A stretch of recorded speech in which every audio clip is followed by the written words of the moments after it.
దయాకర్ గారు 6 నెలలు అవుతుంది ప్రభుత్వం ఏర్పడి.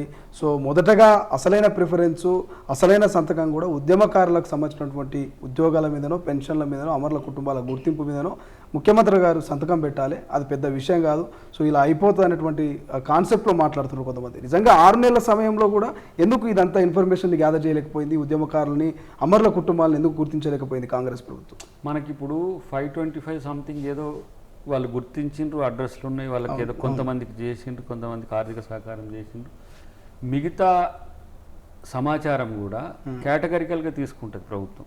అందుకనే ఆఫీసర్లతో సేకరించేదానికి కాన్సన్ట్రేటెడ్గా ఒక కమిటీను, ఒక నిర్దిష్టమైన కాలపరిమితి పెట్టుకొని చేయడం అంటే పని త్వరగా అయిపోతుంది. ఓకే, కలెక్టర్లో, ఎంఆర్ఓలో, ఎండిఓలో అంటే సిస్టంలో ఉన్న వాళ్ళతో మనం డేటా పికప్ చేయొచ్చు. కానీ అదొక మిషన్ లెక్క తయారు చేస్తే మినిమం ఒక 4 to 5 monthsలో అది మనం మిషన్ కంప్లీట్ చేయొచ్చు దాన్ని అన్ని రకాలుగా. తర్వాత ఉద్యోగాలకు సంబంధించిన అంశంలో కూడా ఏ విధంగా వాళ్ళకు సహకరించగలం, ఈ అమరవీరుల కుటుంబాలకు కూడా చేయగలమా, ఎట్లాంటి ఉద్యోగాలు చేయగలుగుతాం అనే దాని విషయంలో కూడా జరుగుతుంది. బట్ నేనేమంటున్నానంటే దానికి టైం తక్కువ ఉన్నది. 3 నెలల కాలమే, 90 రోజులు 95 రోజుల్లోనే మనకు కోడ్ ఎంటర్ అయ్యాయి. మళ్ళీ గవర్నమెంట్ ఇష్యూస్ అని గవర్నమెంట్ ప్రాసెస్ అంతా కూడా మళ్ళీ ఐడియల్ అవుతుంది. కాబట్టి అట్లా కొంత డిలే అయింది. బట్ ఎవరు ఏది చెప్పినా, ఏ సూచన చెప్పినా దాన్ని మంచిదైతే పాటించడానికి సమస్య ఏంది? ఏదైనా సరే మనం ఇది మంచిది అని అనుకున్నప్పుడు దాన్ని పాటించడానికి ప్రభుత్వానికి ఏం బేసిజాలు లేవు. పలానా ఎల్ఐ చెప్పిండు కాబట్టి నేను ఎట్లా చేస్తా, పలానా ప్రతిపక్షం చెప్పిండు కాబట్టి ఇదేం బేసిజాలు ప్రభుత్వానికి ఉండవు. ఆకాంక్షలు, కోరికలతో పాటు వాళ్ళ ఉద్యమంలో జరిగిన నష్టాలకు కూడా డెఫినెట్గా దానికి ప్రతిఫలం వచ్చేటట్టుగానే ప్రభుత్వం పనిచేస్తుంది. సో ఫైనల్గా ఏం చెప్పదలుచుకున్నారు? తెలంగాణ ప్రజలు మిమ్మల్ని గౌరవించి మీకు 8 సీట్లు ఇచ్చారు. ఒక రకంగా చెప్పాలంటే బీజేపీని, కాంగ్రెస్ని ఒక బ్యాలెన్స్డ్గా వాళ్ళు ఇవాళ సీట్లు ఇచ్చి చూపించినటువంటి పరిస్థితి. ఏం చెప్పదలుచుకున్నారు? అది మంచిది, అదేంది ఒక రకంగా మంచిదే.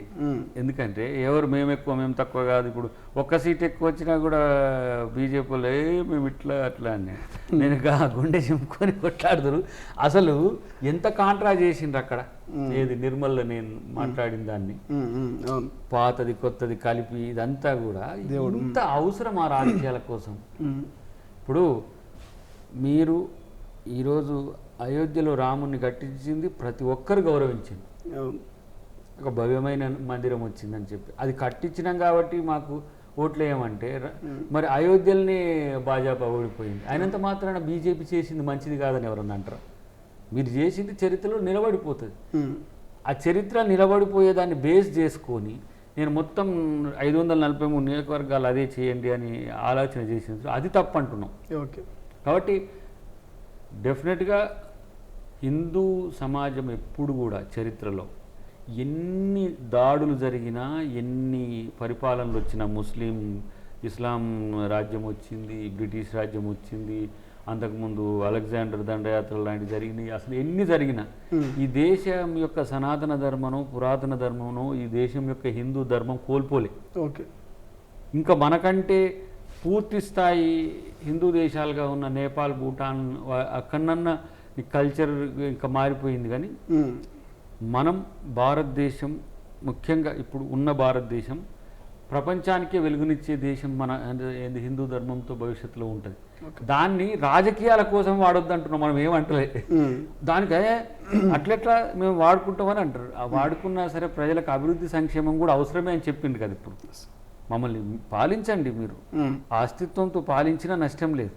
కానీ మీరు దానితో పాటు పరిపాలనలో కూడా సామర్థ్యాలు పెంచుకోవాలని ఇచ్చిండ్రు. ఇక్కడ కూడా చెరి సమానంగా ఇచ్చిండ్రు.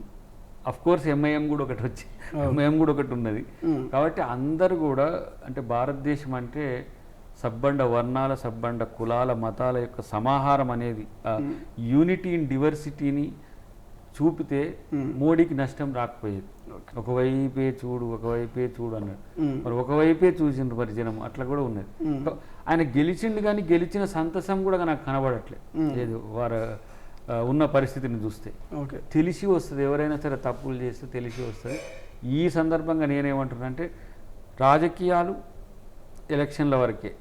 ఇక ప్రభుత్వాలు ఏర్పడ్డ తర్వాత ఏమంటారు అభివృద్ధి సంక్షేమాల మీద దృష్టి పెడితే మంచిదని నాకు అభిప్రాయం. అసలైన తొలి వెలుగు. ఫాలో వాట్సాప్ @తొలి వెలుగు official.